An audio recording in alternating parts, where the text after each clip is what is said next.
Good morning, friends. I've had breakfast. I've walked the dogs. Chatted with Raven on the phone. Her phone's getting fixed, so she called me from her parents. It's always weird when you see something floating in your water. I think it's just from the oatmeal before I washed it out, but it's part of camping. There's always a little bit of whatever you had before in the thing you're having next, and I think it's something you just learn how to embrace. So anyone that hasn't seen me make my coffee in the morning, I thought you might enjoy this. I bought this little coffee roaster, hand coffee roaster. You got to do it over a fire. So it's got a round thing with little bumps in it around the track, so that when you're swirling it around, I'll show you later, it makes sure that the beans rotate well. And it's got this little mesh thing here. So the heat comes up from inside out over here and into the beans. So it's a really nice even heat. And I saw it work instantly. It's almost like you cannot make a mistake with this thing. It's that amazing. So you put on this little top thing with a hole. It's called a hive roaster or hive coffee roaster. Just take my water off. And the flame heats up pretty quick, so you gotta be careful. And then you just keep it close to the flame and keep it moving. Kind of like making popcorn, except for with popcorn you have the oil in there, so it's something a little different. I think this is easier to get the movement because you don't have to overcome the stickiness of the oil.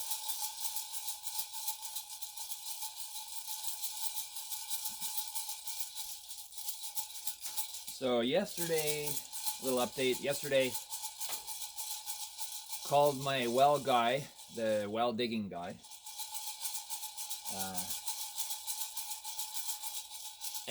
Well, you might say I wasn't feeling so well after I got clarified some details about cost. And I was hoping, after I talked to my electrician, who was like, whoa, that's expensive, I was hoping maybe I was wrong or something. So I called up and asked about, get a little bit of clarity on the cost. And basically it's going to cost easily $30,000. That's the well, easily $25,000, and easily $5,000 just to get the pump that goes down into the well, the cables that come up. I remember that was $800 for a 317-foot deep well, and if this one's $400, which he's approximating based on the neighbor's 400-foot well, that's 400 feet worth of this thick copper electrical wire with casing on it and stuff. It was $800 for 317 feet, so I'm sure it's closer to $1,000 for that. The pump at the other place was $1,000. So if it's got a pump 400 feet up instead of 317 feet, it's probably got to be a more powerful pump. So that'll be more expensive. So I can see how already you're almost spending $5,000. But then I also need some kind of setup so that I can make it draw the water up. So I've got the cables coming up, the pump, and then I have to have a way to create the pressure. So I have to have one of those little pressure tanks of some kind. And it's got to be somewhere in a building where I can stop it from freezing. Seeing I'm not going to be able to renovate yet. So I'm going to have to build a little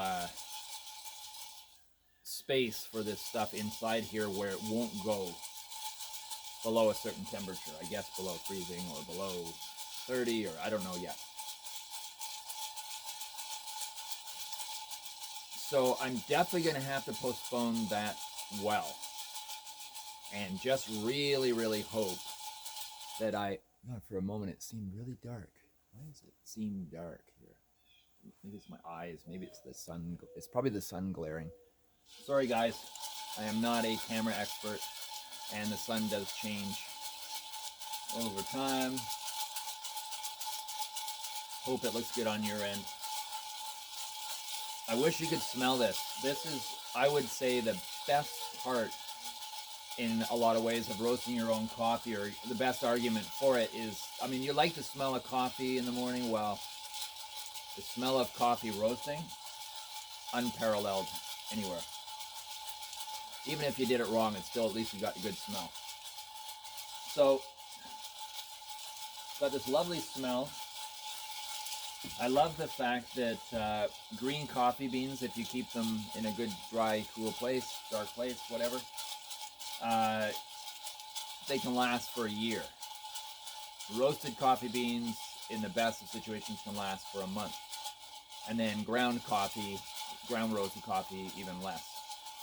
So if you want to upgrade, you can then buy to, oh, there's the crack. There's a few more. I don't want to go too dark. Wow. Okay, it's going to keep roasting for a bit, so that's good enough.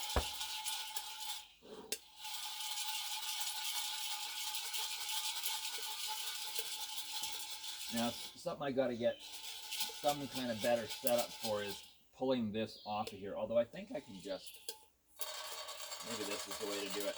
Yeah, I think that's the way to do it, because otherwise it's like, burn my hands. Okay, so that's done. Got my beans. They're cooling here.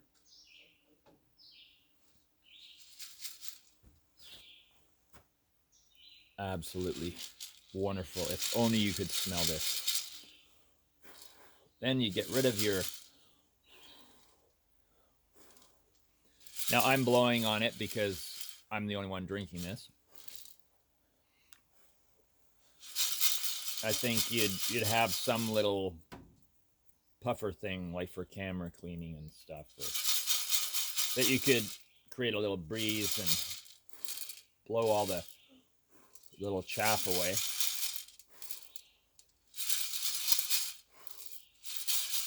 So I'm cooling them so they don't keep cooking, and I'm blowing all that little bits of husk off. Okay, so I pretty well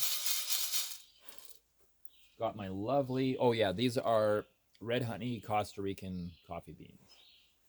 And red honey is the name of the process they put it through, which I haven't read up on it enough, so I couldn't really say a lot about it, but I read that there are slightly different grades of this process, and there's one called black honey, which would be taken further, and there's one, I forgot what it's called, but it's a bit lighter, less processed or whatever.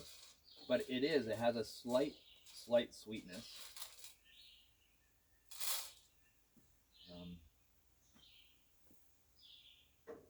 I did a full scoop. I can't see how it would be any different in size after I've roasted it, but for some reason my sense of perfection, yeah, it does. It's weird. They do grow. Okay, that's why the last time when I did it, my coffee was, look how much. I've never heard this mentioned on YouTubes that I watch on coffee, but I did about that much unroasted, and I've got that much roasted plus a whole bunch else. That is the oddest thing. Like, they must expand, and I'm gonna have to go by my roasted measurements because that's what I've been doing so far. So, oh yeah, I made a little mistake, a little error at the beginning. I wasn't thinking, and I started grinding my coffee beans, and it wasn't working. And I thought, oh, come on, not the grinder, because I am loving this grinder. This is an easy presso, IZPRESSO. Oh my gosh, this is the best thing in the world. So I've got my beans in there. I tried doing it before and it wasn't grinding, and then click, wow, eureka, I put the unroasted coffee beans in there. So now It's grinding beautifully. This is a burr grinder. It's a really, really good burr grinder. It was my one little splurge that I discussed with Raven about 3 months ago. And I said, oh, Rave, once we've sold the house and we have that little bit of money, do you think just so I could have a good coffee in the morning out there, we just kind of budget for this little grinder? But it has something like 90 settings. And it's amazing.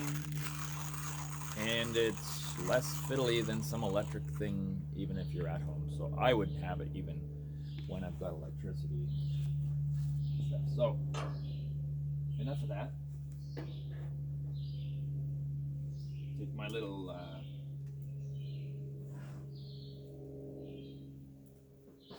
AeroPress, which is something I've had for probably about 7 years, and I swear by it. It makes the most amazing coffee, and I like making coffee one at a time. One of the things I really have a pet peeve about is when someone's over visiting, a friend of mine over visiting, and I look over and there's a pile of ground coffee, and I'm like, who just did this? You just did a pile of ground coffee and you're having one coffee, and then that ground coffee is just going stale. So I like to roast and grind and brew or I should say AeroPress as I go. Right on the third eye. Mosquito. Must have been a yogi in his past life or something. He's trying to activate my third eye. There are better ways of doing it, I'm sure. Oh, damn. I need a cup. Cup crisis.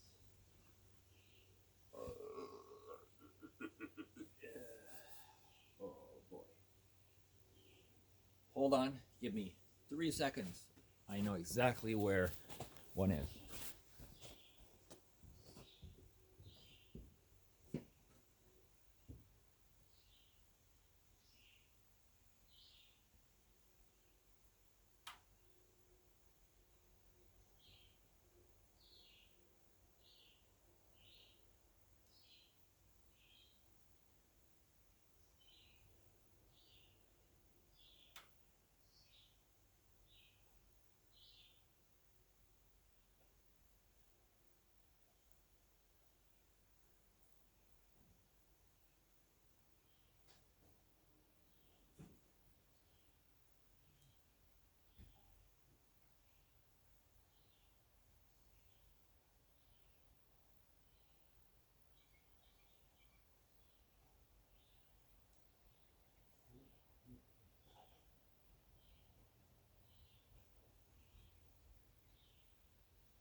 Well, guys, guess what? I don't know exactly where a coffee cup is. I just rifled through a box that I thought, in the dark, that I thought had some in. And I'm gonna drink coffee out of a bowl. What did I do with that thing? I mean, it was a substandard coffee cup because it was plastic, and I had no intentions of using it. But then when you have nothing, oh, what a coitus interruptus here. Where did I put it? I mean, there's only so many places you can put this thing.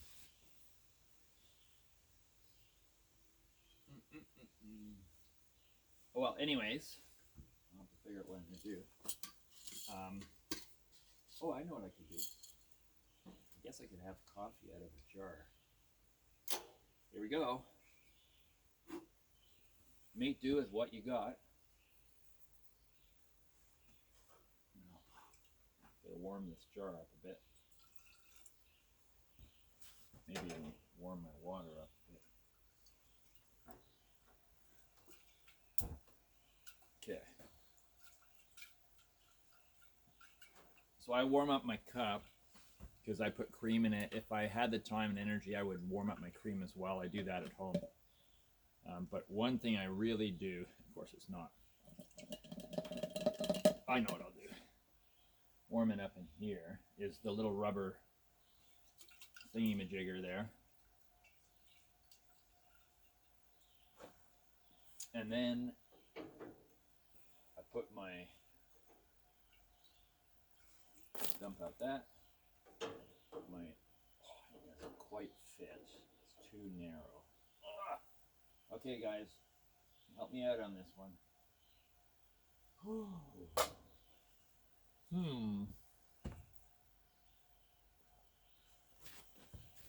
I'll at least take you with me. Looking for a coffee cup here. Let me know if you see one. It's got to be around here. I would have put it down somewhere, probably while I was sipping on it.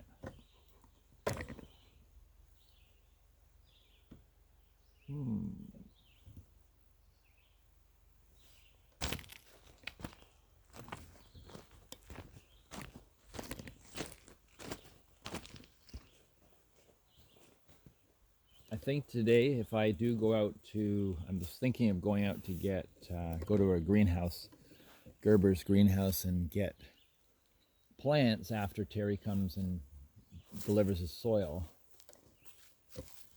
And we're going to walk over to the camper here. And if I do that, if I'm out in the car anyways, might as well get other errands done. I'm going to go to a Sally Ann secondhand store and see if I can, should be something open, see if I can get a couple of old coffee mugs that don't matter if they get chipped or broken or whatever. So we're going into our new home. I'll show you. There's our lights. It's on the battery, so I don't want to use them too much. Here's my bedroom with my sleeping bag all piled up. And here is what I've been using.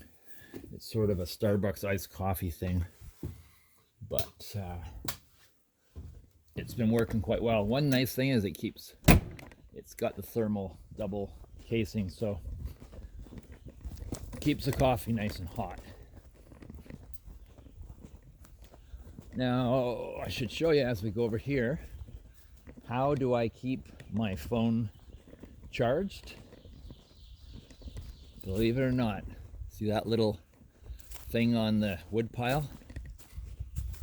That's my solar panel, and it's got a little battery pack behind it charging. I put the battery pack behind it because I felt like it was probably not a good idea to overheat the battery pack. It's just a little one, not much bigger than my phone, but it's been better than everything else so far. So when you see any videos or talk to me on the phone or email, you know that I'm getting my power from the sun. Powered by the sun. I always thought that sounded so awesome. Oh shit, I left the... It's always something that can go a little bit awry. Shouldn't really have boiled that much, but it seems to have hauled out. And water for coffee should not be boiling. So I'm just going to add a little smidge of cold water to it. There we go. So set my AeroPress on top.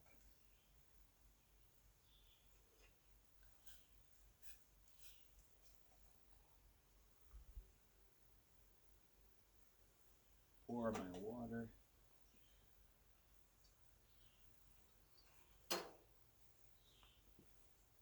This little thing is made so that it doesn't scrape the filter at the bottom.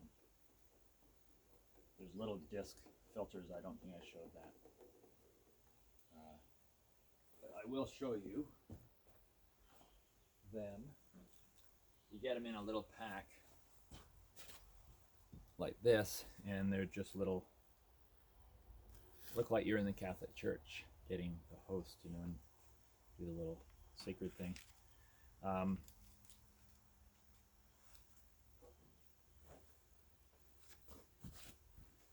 I watched on YouTube some coffee hacks for the AeroPress to make your coffee even better, and they said use 2 filters, which if you're concerned about the extra use and your filters cost and running out faster, they say, well, just use them twice. So that's what I do generally.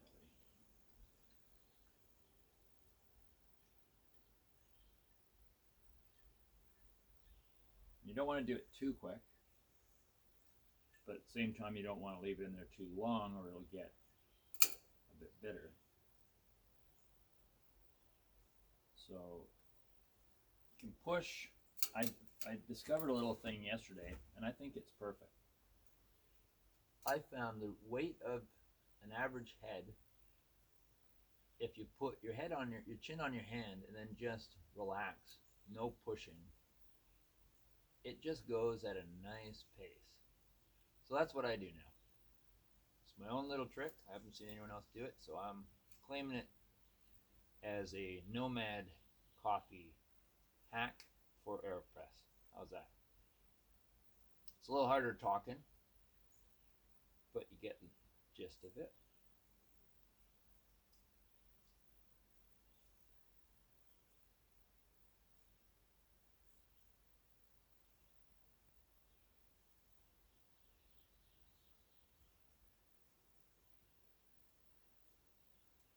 And then at the end, whether or not it's the thing to do, I've been doing it, just squeezing the last bit out. And this is my favorite thing of all. And it was after watching this sort of Yankee prepper dude, I think that was his handle for YouTube, who I think he's selling the AeroPress. He called it a puck. And it just sounded so cool when he just shot the puck out onto the ground. And that's another thing I like too, is ground coffee after brewing is great for your garden, great for your compost. So I just been building up. One day maybe my soil here will just be from coffee grounds. Wouldn't that be cool?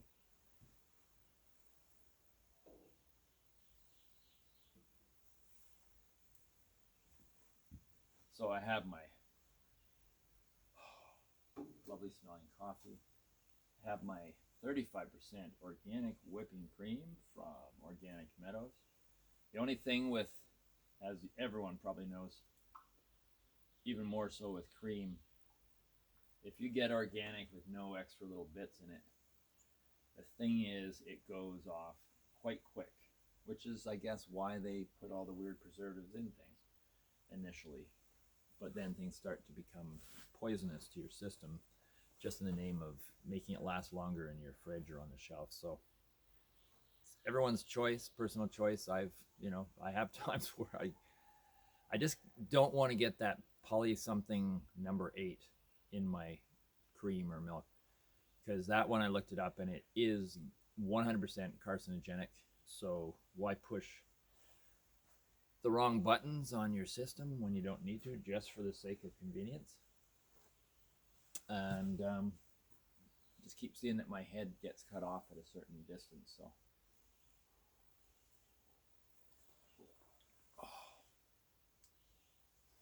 that's nice. I'm starting to get better at doing this red honey coffee. At first one I made, my thoughts were it had a bit of a sourness to it or something. And I thought, well, is the cream a little bit off? Wasn't the cream. Just, it took me a few times roasting, and of course the first few times I roasted it in a frying pan. Might have had something to do with it. This, I tell you, this thing, I think it was like $75. And it was one of the best $75 I've spent, because it lasts me for a lifetime. It's really well made. It's nice and easy to carry around. If you were traveling, you could still do it. You could do it on this. You could do it outside the subway entrance in Toronto, I'm sure, with a little propane camping stove. If you were like a street person, I think you could still have amazing coffee in the morning. And I think actually, if you were a street person and you managed to look convincing enough, until someone stopped you from doing it, and there'd always be someone that would, you could probably make a couple of bucks making coffee for people with your roaster and your little roaster and your little grinder and your little AeroPress. Have it all set up, a little teeny table, and yeah, make a coffee for yourself, and then make coffee for other people that want it on their way to work. And then that pays for your meals and other little odds and ends. It could be a good thing. And I think if you're low key, under the table, no one's going to bug you, you know. And plus, if they give you a fine, what are you going to do about it? Rip it in pieces and throw it away. So I just know, I mentioned that because I just know that I've heard about little girls doing the lemonade stand thing. This is way before COVID. And their parents were charged because they were operating a business without a license. An age-old tradition that I think we should work really hard to preserve, and that is little kids with a lemonade stand. But I think the street person, it would kind of feel like you're in India. You know, in India, you walk through a market and there's someone sitting cross-legged on the floor, little table, making a chai tea or something in the real traditional way, mixing all the herbs and mortar and pestle and stuff. I think that one of the things that lockdown has done in a positive way, not that they had any intentions of this, but people are getting into grassroots, homegrown kind of things. They want deep, or they need, even if they're not aware of it, they need deep rooted, grounding, connecting experiences. And making your own coffee, roasting your own coffee, doing things from scratch, growing your own garden. I mean, there's the practical side, you know, food security, but there's also, it's the process. What is it doing for you? It's a therapy. And I think we've really become totally out of balance because there is a way to live, and I haven't achieved it. I'm not some guru of how to live, but what I am touching on is, and it doesn't mean you have to be out in the forest either. I'm not saying that, but there are ways to bring yourself into connection with yourself that are just ways of living, not an external thing that you have to go out and do. It's just your life process, like how you eat, what you eat, just the average little things you do day to day. You can bring yourself into a deeper connection with yourself, reality, others around you, and so on. I think another thing is to purposefully, when you walk around, say hi and smile to a few people, even if they don't smile back. I used to do that when I was in Cabbagetown, I remember, but back then, that's like over 20 years ago. Uh, if I said hi, quite often, if I was in a bit of a sensitive mood and someone just kind of scowled at me, I would feel a little bit, hurt. I hear a voice. I know I'm expecting dirt to be delivered, so I'm just kind of listening. But yeah, lifestyle, wholesome living that becomes a meditation in itself will bring your energy levels to such a state of balance. I'm experiencing this feeling already. I haven't reached, I'm kind of projecting. And I'm also drawing from different experiences, like a handful of, like a good handful of Vipassana silent meditation retreats, camping, um, having my dogs, that's been a very grounding thing. I've had dogs for a long time. Um, there's a bunch of things that I've experienced that now I'm kind of drawing together it with this idea of what my experience is now and how I'm working through it. The things that take you out from my experience of this connection are worrying, fear, any of the lower based emotions that bring on anxiety and depression and things. Hate, that's another lower based. Actually, if you look up, what was his name? It's early morning. I'm going to have to, I'll mention it in another video. He has a chart of sort of as baseline, and then everything above, all the positive emotions that that release you and or lift your energy level and spirit. And then there's the lower base ones, which is like the fear, hate, anger, things like that. And it's a very good chart. Actually, a very good book that he put together, Power versus Force, I think it was. Gosh, his name almost came when I said the title. But good thing to look up. And I think that's what a lot of people are going through now. I see a lot of people, because my eyes were trained on trailers and RVs and motorhomes and things, I noticed they're everywhere now. People have gone out and bought them. It was really hard to get one because they were selling off the shelf, which of course raised the prices. But it's a good thing. In each person's own way, they're finding ways to get back into a simpler way of living. We've been really rooked, whether intentionally or not. It's just the way advertising works. We've been sold on really complex and more convoluted ways to be able to be happy, really, as it boils down to. And it's a bit of a trap. Let's say an unplanned trap for those of you that get a little sensitive about any suggestion of something planned that way.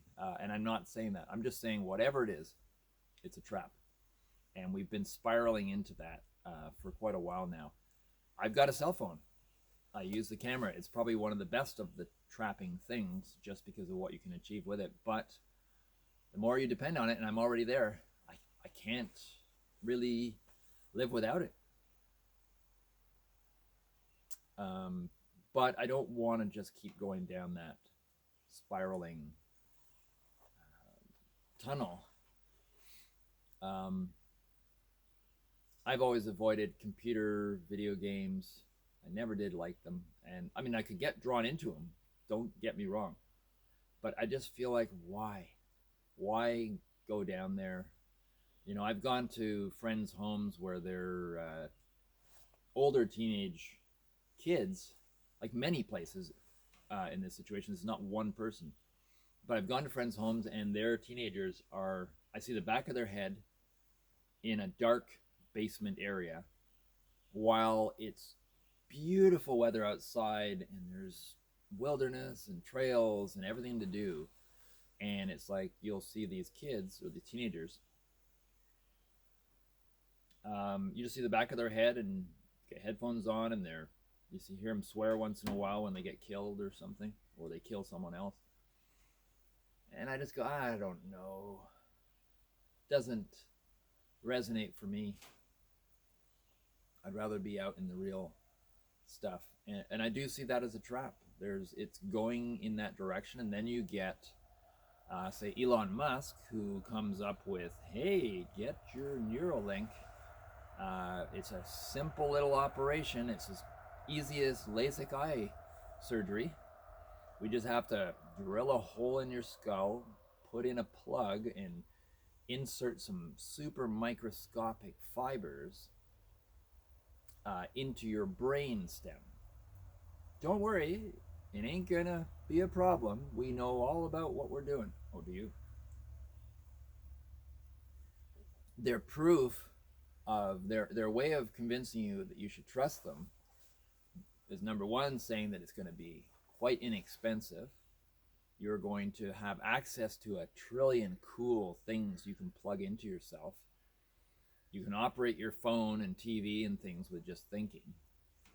Now, of course, they're jumping way ahead with these projections, but they're proof to make you feel comfortable. Elon Musk shows people on video a bunch of pigs that they've done this to, and they go, "Look, they look just the same. They're acting just the same. See, you'll be just like that." Well, I think we're a little more complex than a pig, and I think we need maybe a little more time to see how those pigs are too. But there will be many people lining up to get that neuro plug, which at one point he was saying you need Bluetooth to go with it. I don't know if that's changed. But you see my point. It's a very slippery slope.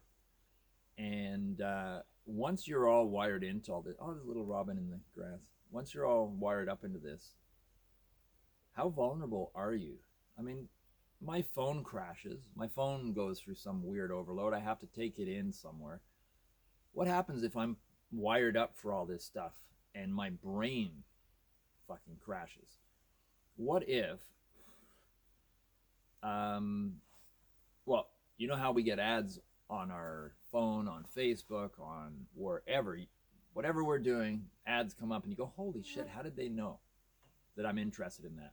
I just put in, I was looking up Canadian Tire for power supplies and things because of my phone running out of batteries, and that was a big crisis there. Threw a little hissy fit. But after just doing that, there was all these ads about these exact things for sale. So on Instagram, everywhere. So imagine if you're plugged in, you're wired permanently in your brain, and you go to sleep, and all night you're dreaming about advertisements. Like they will own you more and more all the time. And I don't think this is paranoid thinking. I think this is actually, pat myself on the back, it's not a big thing. I think it's just basic intelligent thinking. It's like, what the fuck? Now, I wish I had that common sense for things like technical, electrical, mechanical stuff like that.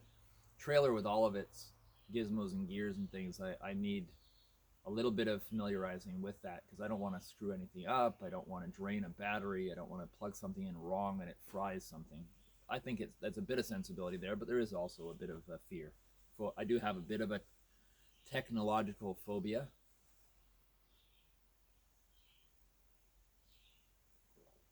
Oh, this is the best red honey coffee I've made so far. I'm starting to catch on with what to do. Wow. Wow. I'm starting. I'm just a beginner, but I'm starting to get a feel for this. Now, I should just mention here, one of my dreams that I kind of developed, or it developed in my head. It's not really developing in my head. We all know that now. Our brain's in our head, but our mind, our thoughts, stuff are not. But I've been thinking, and it's really been appealing to me. I don't know how far it will go, but I've been really contemplating doing my own roasting of coffee. And I'd like to roast different. I'm not going to have a whole selection. This is small scale. And it may